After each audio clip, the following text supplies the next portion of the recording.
In today's episode, you really don't want me to open this bag. Planning statistic. Was in a car accident and was asked for a doctor's note. So let's get started. You really don't want me to open this bag.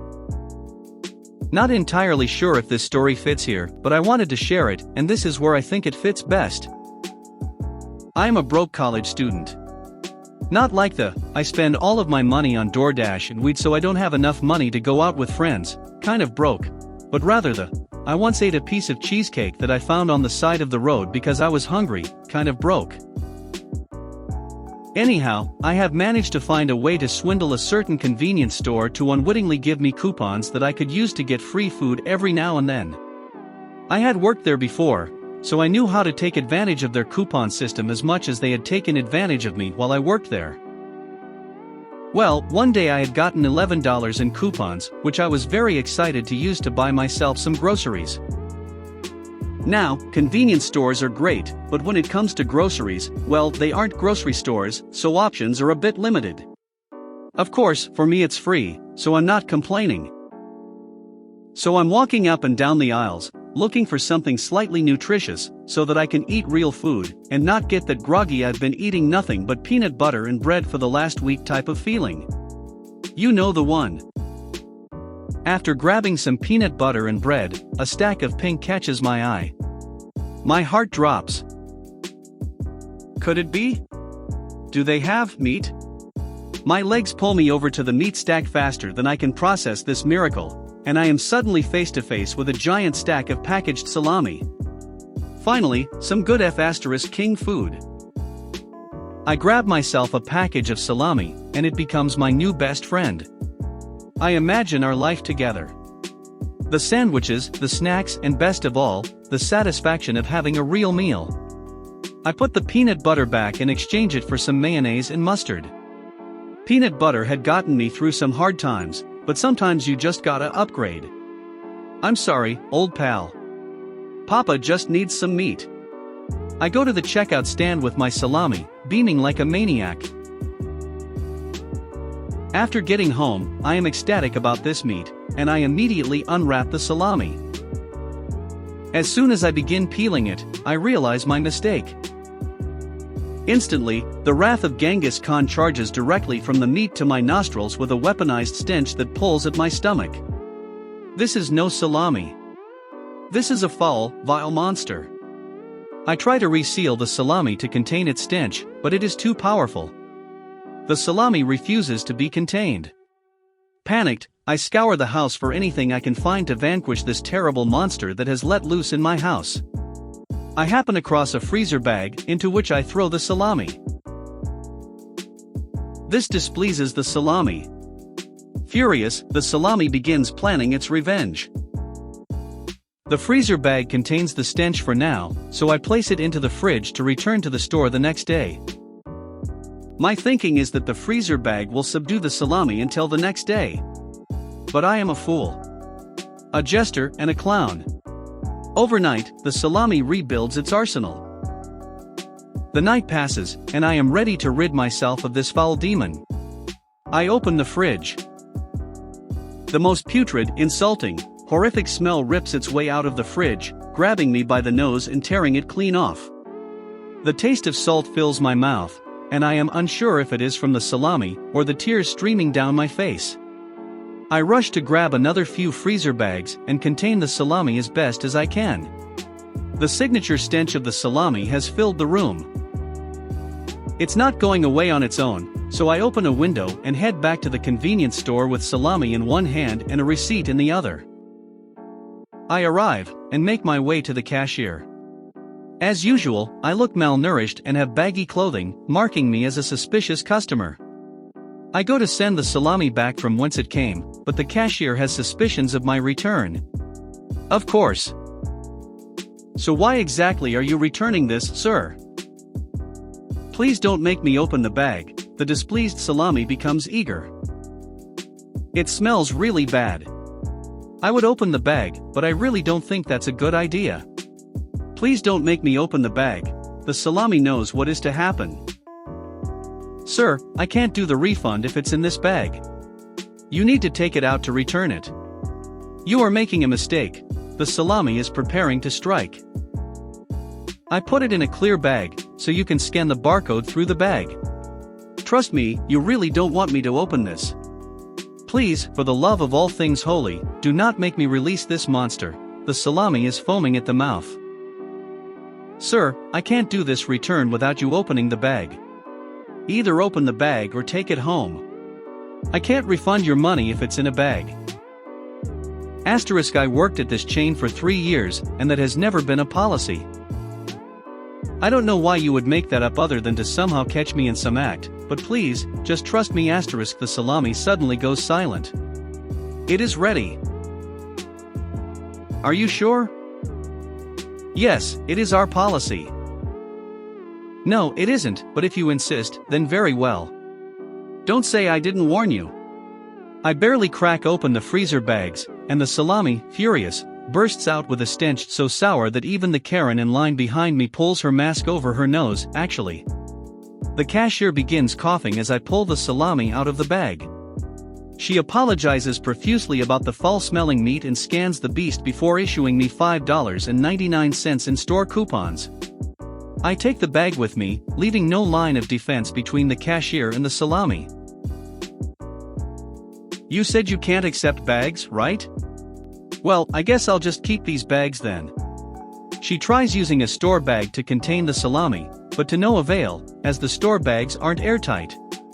You didn't want my bags, so have fun working next to the salami until the line dies down. I grab 2 jars of peanut butter and buy them with the coupon, and head back home to have me some peanut butter and bread. Should have just stuck with all reliable. Planning statistic.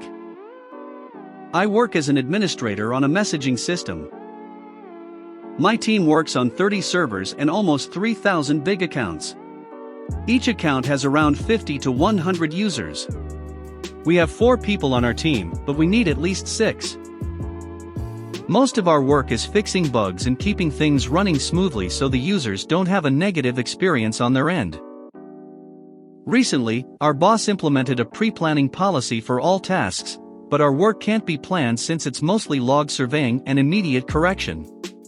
Therefore, our planning forms were left mostly empty.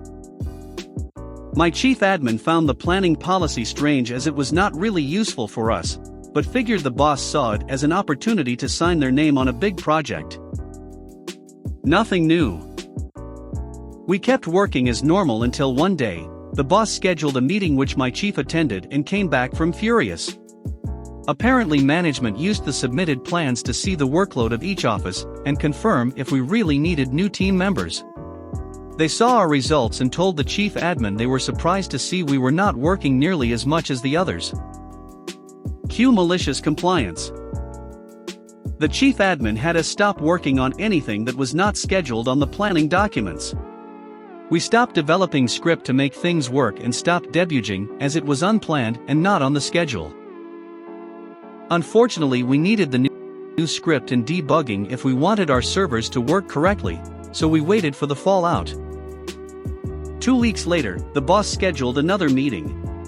The chief admin went in with a blank face and came back with a smirk. Nearly 500 of the big accounts, so about 25k 50k users, did not work correctly anymore, and many important people were breathing down the boss's neck. When asked why everything was going so poorly, the chief admin told them he had to make sure we were doing everything by the book and only allowed us to work on pre-planned tasks, as the guy in charge of the planning policy told him in the last meeting. The guy in charge of the planning policy was assigned to another job, and adherence to pre-planning is not used as a statistic tool for us anymore, so we resumed working as we usually would. It took 2 weeks for the chief admin to get his way. I've never admired someone as much as him. Was in a car accident and was asked for a doctor's note. Obligatory mobile formatting excuse. A little background story first. So this happened a few years ago, while I was working as an assistant produce manager for a local grocery chain. I was young and dumb and was still unfazed by lack of sleep, so my friend and I decided to hang out at a bar. less than 8 hours before my shift was scheduled to begin. Now while we were at a bar, we each only had one drink in 2 hours and only spent the time at the establishment because you needed to have a drink to play pool. $6 each for unlimited games isn't bad. Around midnight we left and decided to take the scenic backwoods road home. Unfortunately for us, we got more than the lovely scenery. We ended up losing control and rolling completely over because something ran out in front of us. Luckily, I didn't have any fractures or breaks, but my arm did get covered in glass and was bloodied up pretty good. Took us about an hour of sobriety tests, which we both passed, waiting for the police record to tow the vehicle and transportation to the local police station so that we can be picked up.